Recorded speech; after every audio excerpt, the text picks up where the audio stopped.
Good afternoon and welcome. My name is Bridget Maloney. I am the Managing Director of GEDI at the University of Waterloo. GEDI stands for a Gateway for Enterprises to Discover Innovation. It is the University of Waterloo's corporate engagement office. Before we begin, we at the university first want to acknowledge that much of our work takes place on the traditional territory of the neutral Anishinaabe and Haudenosaunee peoples. Our main campus is situated in the Haldeman Tract, the land granted to the Six Nations that includes 6 miles on each side of the Grand River. Our active work toward reconciliation takes place across our campuses through research, learning, teaching, and community building, and it is centralized within our Indigenous Initiatives Office. I'm very pleased you could join us for this month's 30 Minutes with the GEDI Exchange webinar. The GEDI Exchange supports the success of startups and scale-ups affiliated with the University of Waterloo, regardless of where the company is located globally. And it actively promotes collaboration among its members. That includes both large corporations, the member companies themselves, and the university. So today we'll be focusing on the theme Water, AI, and making your summer happier and healthier. And who doesn't want this this time of year? So first, to begin, I'd like to welcome Jason DeGlint, CEO of Blue Lion Labs, and Professor Roy Brower, Executive Director of the Water Institute at the University of Waterloo. They'll introduce themselves in a moment before addressing that theme. Then at the end, we'll go through audience questions.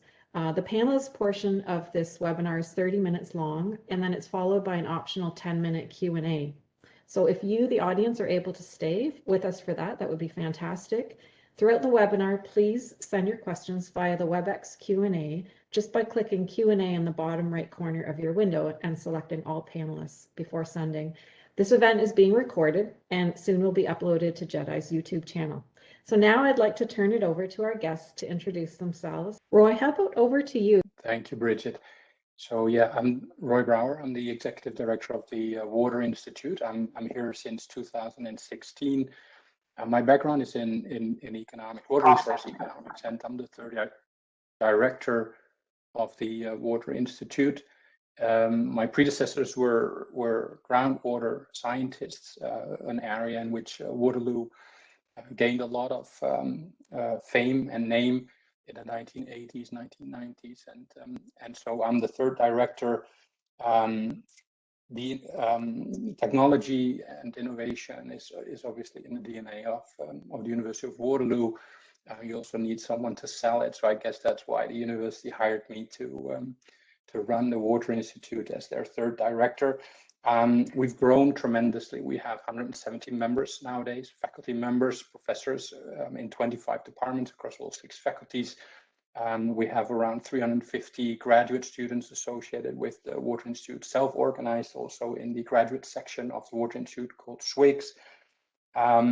We have a great interdisciplinary collaborative water program where we teach our students to work together across disciplines. And that's basically the main mission of the Water Institute, to bring different disciplines together to work on grand water challenges in Canada, but also around the world. And very appropriately related to the topic of this call, we're running a summer school, for example, at the moment, an interdisciplinary international summer school with around 100 participants from all over the world, focusing on climate change and water security. Yeah, so that is what I'm basically doing in the Water Institute, trying to add value by bringing different disciplines together, and trying also to increase the social sciences in the Water Institute. We have a great water science and engineering component. The water governance and water economics component is something that I focus on specifically. What an important role, Roy. So thank you so much for that. It's every year more and more and more. We as citizens hear in the news the absolute critical nature of our water supply and all aspects related to water. Thank you. So Jason, I'm hoping your audio is a little better. So how about over to you? My name is Jason DeGlint, CEO of Blue Lion Labs. I did my master's and PhD at the university in the Vision and Image Processing Lab, and I'm currently doing a postdoc at the university. I founded Blue Line Labs during my PhD. Blue Line Labs, at a big picture, we're on a mission to help manage one of the most valuable environmental resources we have, which is water. My background is in camera technology and machine learning, and my co-founder, Katie Thomas, her background is in microbiology and water ecology. And so together, we're essentially trying to solve big issues in the water space. Currently, the team is focused on developing a solution to help fish farmers keep their operations safe from harmful algae blooms. And I'm sure we'll get into that a lot more later. So I'll leave it at that. Thank you. I really look forward to hearing more about this. It's really interesting. I'm sure the audience does too. So, Roy, so let's pose the first question to you. So water-related issues, as I said, are in the news a lot these days, and a lot of us are hoping to be spending more time in it, on it, fishing in it, consuming it this summer. So what challenges are you seeing with making that a happy and healthy experience? And how does the Canadian economy benefit from water, say for tourism, recreation, or other economic activities? Yep. So Canada's a very resource abundant country. I don't need to tell you that, Bridget, I think. So there's a lot of forest. There's also a lot of water, especially also where we are here in the Great Lakes Basin. And that has benefited Canada tremendously. Around 35% of Canada's GDP, gross domestic product, is generated here in the Great Lakes Basin. So the economic interests associated with water are tremendously. We've got around 50 million people depending on the Great Lakes, for example, for their drinking water supply. And the International Joint Committee has estimated that tourism and recreation is worth around $52 billion annually, related to the Great Lakes. So there are lots of activities that are dependent directly on the water resources in Canada, and we've got a lot of those resources, and that's to conform public perception. People think there is water abundance in Canada. So a lot of the electricity that we generate, food production, shipping, fisheries. Jason already alluded a little bit to that. Recreation, as I mentioned. So water is a source, but at the same time, it's also a sink, and that's where some of the challenges lie, especially here in the more eastern part of the country. So we're using the water for all kinds of economic and social activities, but we're also using it as a sink. So wastewater that we generate as residential households, for example, it's treated, but then it's discharged through the rivers that drain into the Great Lakes. And over the past decades, maybe over the past century or longer, maybe even, that has generated a lot of nutrient-rich waters, and that has caused structural changes in the ecosystem that we refer to as eutrophication, cultural eutrophication, because it's human-made.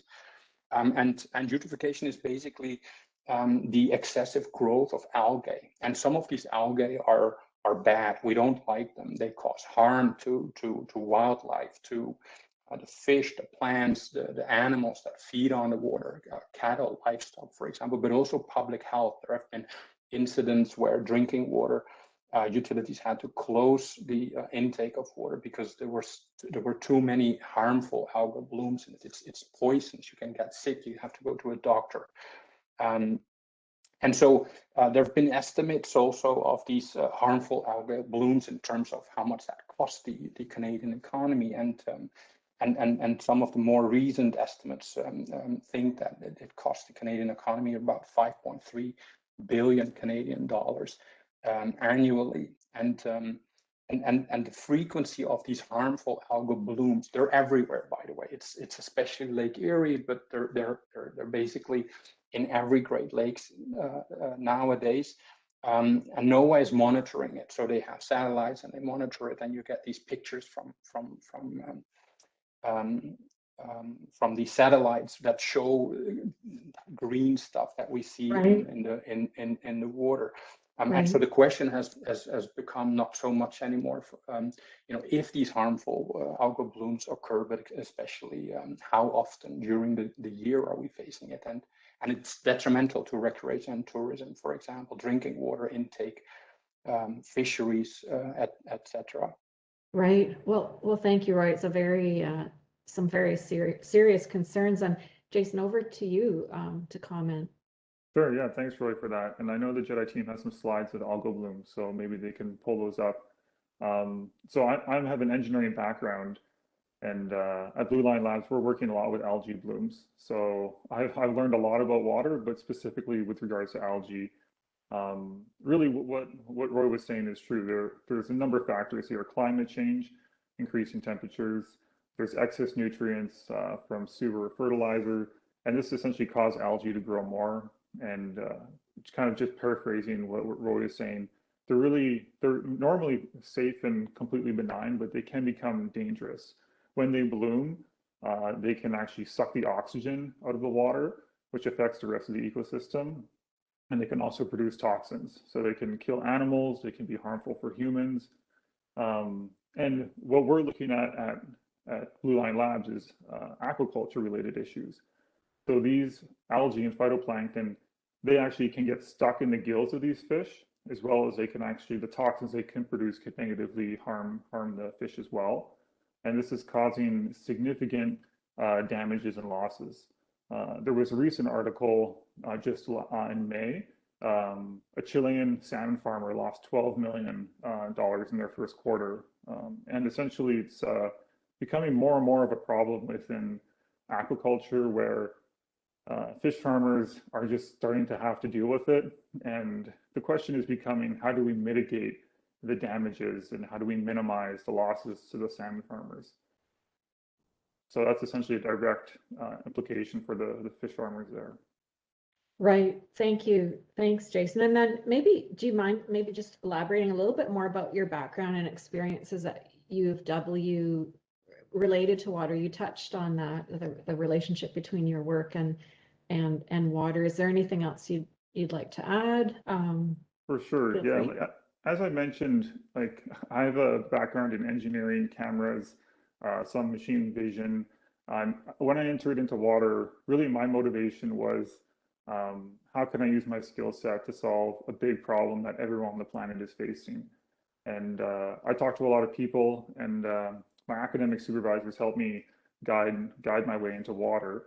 During my first year of my PhD, essentially we started building this low-cost camera system that would take images of water samples from the lab and use machine learning to automatically identify them. And we learned of a student competition called Aquahacking, and that was actually co-hosted by the Water Institute. And it's a really good example of how Blue Line Labs came from an event initiated by the Water Institute in Aquahacking. And we ended up winning that event, which was for us kind of the gateway into the entrepreneurial world. We ended up forming Blue Line Labs, incorporating it officially. And my PhD was fantastic at the University of Waterloo. I got to travel a lot. I talked to people from all around the world, learned about harmful algal blooms on the African continent, in Lake Victoria, in Tahoe Lake in China. Here in Ontario, I got to talk to politicians on both sides of the border. It really opened my eyes from coming from an engineering world into how these harmful algal blooms are having such a severe economic impact. Really important role you have there with your company, Jason, and what you're doing. So congratulations on all the accomplishments so far and the road to success you're on. And actually, perfect segue then, Roy. So in addition to organizing and co-hosting aquahacking events, how does the Water Institute partner with industry, and what can it do for industry partners? Right. So we do this in several ways. So we organize events, matchmaking events, where we could try to connect industry with our profs and our students, where industry gives talks about the kind of expertise that they're looking for, and it helps students to prepare for the labor market. We're also inviting industry to sponsor our events. So every year we organize World Water Day on the 22nd of March, and there is always industry presence there with booths where students can find information about what does it take to work in particular industries. And maybe very important as well is that our members have their own working relationships with industries, and we're very proud, for example, of the fact that we've got the oldest NSERC industry research chair in water treatment. So it's the oldest industry research chair related to water. Professor Peter Huck is the chairholder in the Department of Civil and Environmental Engineering. I think he's already in his sixth 5-year term. So this is it's an ongoing collaboration between him and his group, and obviously NSERC that funds half of his research. The other half is matched by industry, by utilities, water companies. So they invest money in the research that Professor Huck conducts with his group in improving water treatment, improving the robustness of water treatment systems under climate change.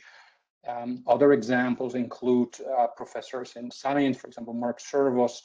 He just recently got $1 million from the Ministry of Environment and Conservation and Parks for his groundbreaking work on monitoring COVID outbreaks in wastewater. So he develops new procedures, protocols for testing, monitoring COVID and the influent that enters the wastewater treatment plants to identify the scale of the infection and also to identify the return of the virus through the wastewater, and in that way help the local and regional health authorities in trying to control the current pandemic. So these are just some of the examples in ways we collaborate with industry, and then obviously we have lots of startups. Even this morning, I was on a call with Europe, where a startup on the European side of the Atlantic was talking about their new technology of smart monitoring of water quality as an alternative to the more expensive conventional way of monitoring water quality, by developing these smart mobile in situ, they call it, sensors, which become more and more important to monitor water quality real time. And that's very directly related to the work that Jason does as well. Absolutely, so highly relevant to everyone. Very, very interesting. So thank you. And Jason, so what would you say is new and innovative about what Blue Lion Labs does for its customers, and what for them are the financial benefits, if you can describe that? And at GEDI, we've actually noted you recently received some partner funding. Congratulations on that. And if you're able to provide a bit of detail about that, we'd love to hear it. And as a side little question, we'd love to hear the significance of the name Blue Lion Labs. Sure. Okay, there's a lot to unpack there. So I'll start with the last question Sure. first. Blue Lion was actually named after the inventor, or one of the inventors of the microscope. So his name was Antony van Leeuwenhoek. He was a Dutch businessman and scientist during the golden age of Dutch science and technology. He's considered the father of microbiologies, what people refer to him. And in Dutch, van Leeuwenhoek means from the lion corner. Leeuwen is lion. And so I took the concept of lion and essentially use that as a way to acknowledge other scientists and engineers and business people who came before us, who were building technology and commercializing it. And I wanted something unique. I wanted a symbol. And so also the concept of blue, water is obviously blue. And that combination of a blue lion it doesn't exist in the real world, but it's essentially what we want to convey as a way of what we're doing to protect our water and to essentially build technologies that will be sustainable for human activities. So yeah, it's kind of a small tidbit that not too many people know about. So thank you, very nice. Yeah. Yeah, so a lot of your other questions were around our benefits of what we're doing and our current relationships.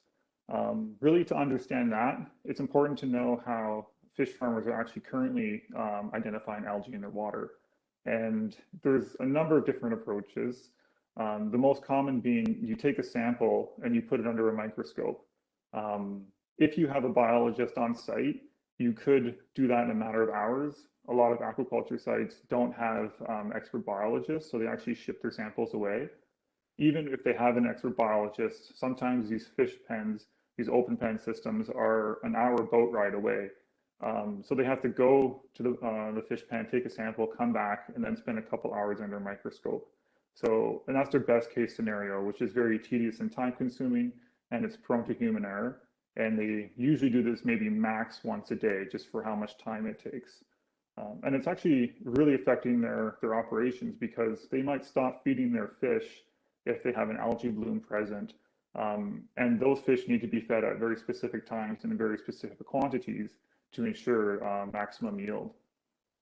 So what we're doing at Blue Line Labs is essentially building a monitoring system. Roy talked a lot about active monitoring, and that's really where the industry is going with regards to harmful algal blooms. Right now, a lot of the approach is reactive. So it's we have a bloom, what do we do? What the industry is trying to get to is a proactive approach to say, okay, we've been monitoring the water and we know the amounts of algae and phytoplankton in different areas. How can we proactively respond to that information to ensure we're having a positive impact on the environment, as well as the most yield and profit for us as a fish farmer? And that's essentially what our technology is enabling those fish farmers to do. It allows them to have an early warning sign. It's essentially like a smoke detector system in your house. Right, and so that clearly is tied to their, financial benefit, revenue, tied to their business, and how successful the business can be. For sure, absolutely. Right, they don't want to lose stock. Mm-hmm. So, congratulations again on the recent investment or of partner funding. Would you like to briefly touch on that? Yeah, I'd be happy to. It's a huge milestone for us as a company. Essentially, Blue Line Labs just received an investment from a Scottish company called OTAQ, OTAQ. And essentially, they have been building and deploying marine hardware systems all around the world. And they have many actually fish farmers as clients currently. And they essentially started building exactly what we were building. And so we met. And what we realized is that we had different skill sets. They're a hardware company that has ability to build hardware at scale, so design, manufacture, distribute, and maintain all around the world. And what we at Blue Line Labs have is a biology expert, Katie, and machine learning background engineer with myself. And so essentially, it was a very complementary skill set that the two companies brought together. And so, yeah, we're super excited that that partnership was launched last month, and it's going to accelerate both of us to bring this technology to market so we can benefit fish farmers. Fantastic. It's really exciting news. So Roy, do you have some examples you could provide of new technologies that have come out of the Water Institute, and could you comment on how those were commercialized? Yeah. So to start maybe with the last part, so Waterloo is very well known about the extensive commercialization ecosystem, the startup ecosystem that it has. So and it's very unique because the intellectual property rights, the IP, is always with the developer of the new technology, which is really encouraging our faculty members, for example, to develop new technologies, but also our students, as you just heard from Jason. There are several innovations coming out of Waterloo related to water. So I think I mentioned in the beginning, in the 1980s, 1990s, my predecessors who started the Water Institute, they were groundwater scientists. So a lot of groundwater contamination in the 1980s, 1990s, when we started to discover that there is actually water under the ground, come from Waterloo. So as I mentioned, Waterloo built an enormous name and a lot of fame in that particular area. We've moved more to the service water, and Anthony van Leeuwenhoek, as Jason said, is indeed a very key person developing the microbiology domain, and that underpins a lot of our understanding of, for example, harmful algal blooms. And just by coincidence, tomorrow we've got Professor Kirsten Muller from the biology department talk to our students in their summer school exactly about that, how harmful algal blooms and microbiology help us to detect, identify these harmful algae.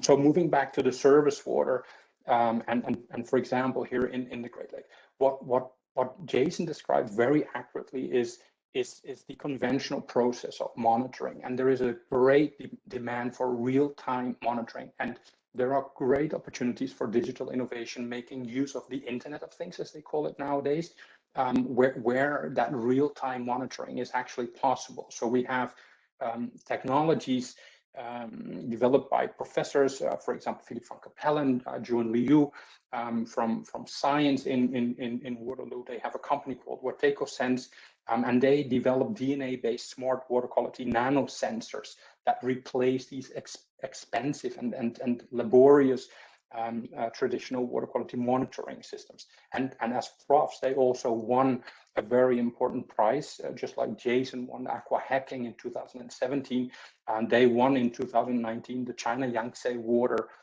Award in China for that new technology, that DNA-based smart sensor that they developed. So that is one way of bringing the lab into the field instead of bringing the field into the lab. So those kind of inventions are very important. We've got another professor who works on technology that allow us to only make use of so-called microfluids. Professor Caroline Wren, she was on the call this morning with Europe to discuss with European partners how that technology also is evolving. And she's developed that technology. It's called a drop on a chip. So you only need a drop of water, and then her technology is then able to identify what is in it, what is in that drop of water. And that is used and it's commercialized. She started her company in 2016. It's called QuantWave. They do what they call liquid fingerprinting. They assist manufacturing, they assist industry in identifying real time if there are abnormalities in their production. Take beer or food processing, nothing can go wrong there. We cannot have bacteria in there, for example. So these kind of nano sensors that she's developing are finding demand in industry, for example. These are just two examples of some of the technologies that we're working on. Very exciting technologies. Thanks, Roy. So as we wrap up the half hour, I'd like to lastly go over to Jason and congratulate you on an award that you just received and was just announced. You're the winner of the 2021 MyTax Global Impact Entrepreneur Award. Congratulations, that's incredible achievement. And so I'd love to know how partnering with the university made a difference when starting Blue Lion Labs, and how does it continue to help your company ongoing? Well, first off, thanks so much, Bridget. It's definitely an honor, and I'm very humbled for the award. I think I can answer this question in two parts. It's really my PhD and now my postdoc. Like I said, Blue Lion was founded in my PhD. Really, starting a company is risky, and essentially by doing a PhD at a high brushstroke, it essentially allowed me to mitigate that risk. It connected me with my academic advisors, with other faculty and staff. I met Katie, my now co-founder, through Waterloo. It opened the door to student competitions, as we talked about, like with Aqua Hacking and the Water Institute. There was other competitions I participated in around the world. There was Velocity Science, which is now Velocity Concept on campus, which we were a part of, that provided lab space as well as mentorship. So really, there was a lot of support from the university, and the university opened up a lot of doors for me in my PhD. Well, congratulations, and I would love to continue talking on this subject because it is really fascinating. But I'm sorry we're out of time for the panel portion, and I want to thank you so much, Roy and Jason, for your thoughts, and I hope the audience learned as much as I did about water, applying AI to the water realm, and then making our summers happier and healthier. So thank you very much. And we're now at the 30-minute mark, and I hope the audience, you can stay for the next 10 minutes. The Q&A starts now. For those who need to drop off, thank you very much for joining us. And if you would like to exchange some thoughts with Blue Lion Labs or the Water Institute, please let me know. We won't share your contact information outside of the university, and we only make introductions at your request. So please reach out to me, Bridget Maloney. My email address is shown on the GEDI homepage where you registered for the event. So our next webinar is September 21st. Yes, we are taking a break for the summer. The topic for that webinar is being finalized, and you'll receive a link to register for that webinar as the date approaches. So for those able to stay on a few more minutes, we'll now start the optional Q&A, which I'm happy to begin. And people in the audience, thank you. And thank you for submitting the questions that you've submitted. And I'm happy to now put them to the panelists, Roy and Jason. And you're both welcome to obviously contribute to the discussion. And we'll try and keep the answers somewhat short. It's just a 10-minute Q&A to try and allow for maximum number of questions to be addressed. So the first question comes through the registration of the webinar. And Roy, I'll address this one to you to start with, but Jason, feel free to chime in. Will we as humans face fresh water shortages in the future? In Canada. In Canada. Okay, yeah. So I think there is this more or less general perception that Canada is a very water abundant country, and that's obviously true. I think what is somewhat worrying and requires addressing is water quality. As we talked about the Great Lakes, for example, you saw the satellite pictures that were put up earlier. There are these massive outbreaks of harmful algal blooms, for example, that make the water that surrounds us basically unusable for different social and economic activities. And I try to provide some quantification on the social economic costs of those. And so I think we will increasingly face some of these water security issues. Climate change will result in more erratic rainfall. The rainfall on, for example, land will result in runoff of some of these nutrients that we talked about earlier on, and those end up in the lakes, and those are triggering eutrophication. They are triggering harmful algal blooms, and increasingly also when harmful algal blooms die off, these dead zones, so areas where there is hardly any oxygen left for fish, for plants, and it becomes hence risky for people and animals to use that water. Right. Thanks, Roy. Jason, would you like to comment?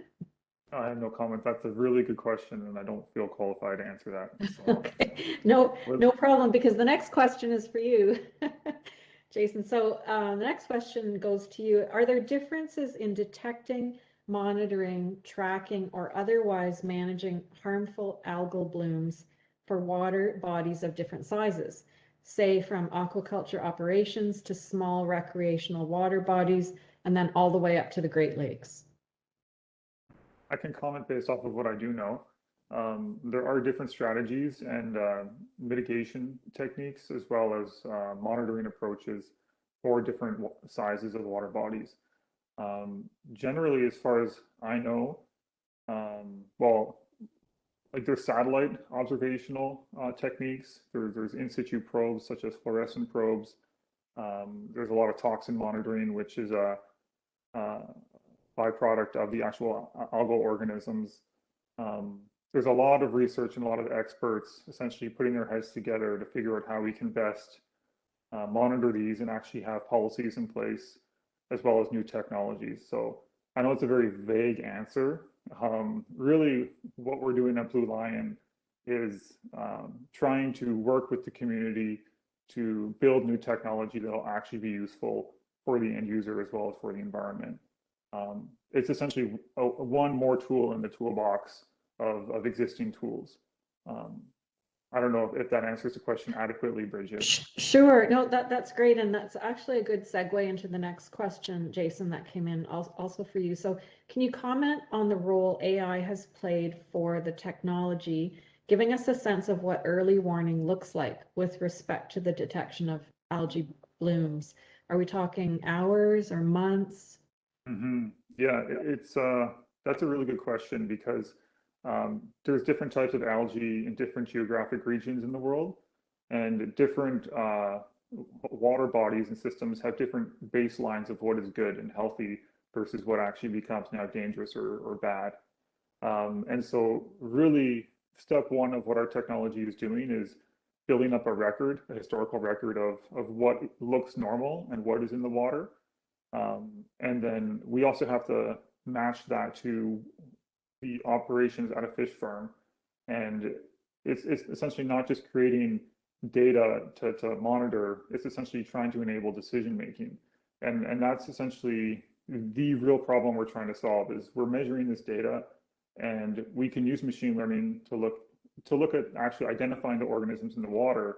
But once we know which organisms are present, how does that now impact the fish farmers on a day-to-day basis from a decision-making standpoint? And how do we communicate that data in a way that is actually useful for them, opposed to just presenting them a list of algae that they probably know nothing about, or what does it actually mean to them? So it's a really intricate problem where machine learning is actually well suited from the fact that we have human biologists who are doing this by eye, and it takes them a long time. And so once we gather enough data, we can start automating that task. And then once we have a historical trend, as well as an understanding of how a fish farmer operates based off that data, we can then build additional machine learning models to help them make better decisions. Great. Well, thank you for that description. So we're just one last question we're hoping to fit in here if there's time. How can we incorporate native predators of algae with technology to combat this issue? For either of you. This is when I need my co-founder, Katie Thomas. I'm not a biologist. I think there's definitely approaches there. I know that with regards to aquaculture and sea lice, people are looking at using natural predators as a solution. Right. I don't know any off the top of my head with regards to algae, but I think it's a great idea and something worth exploring. Yeah, interesting. Okay, well, with that, just want to thank you again so much, Jason and Roy, and the audience. Thank you for joining us and for the Q&A that you've provided. You know, Jason and from Blue Line Labs and Roy from Water Institute, your insights and experience are really enlightening and very much appreciated. So thank you very much. Again, if anyone has any further questions or you heard something that intrigued you today, please, I invite you to exchange thoughts with Blue Line Labs and the Water Institute. Please feel free to be in touch with me. My email is on the GEDI homepage, and I'll only make introductions at your request. Or if you'd like to learn more about GEDI and the GEDI Exchange, please reach out to me, Bridget Maloney. So with that, we will be taking a beach water break, pun intended, this summer. And our webinar series will continue in September 21st, actually, the very last full day of summer. And the topic we'll be discussing is being finalized, but you'll receive the invitation, and also on our social channels, you'll see the webinar topic earlier that month in September. And I do encourage you to sign up for GEDI's social channels, LinkedIn and Twitter, and we announce these webinars and lots of other interesting news, such as a profile on Blue Line Labs, which we're happy to have shared. So with that, I invite everyone to just join us again in the fall. Thank you for joining us today. Enjoy your summer. This ends our session for today. So thank you very much, everyone. Thank you, Bridget. Thanks, everyone. Thank you. Thanks, Jason.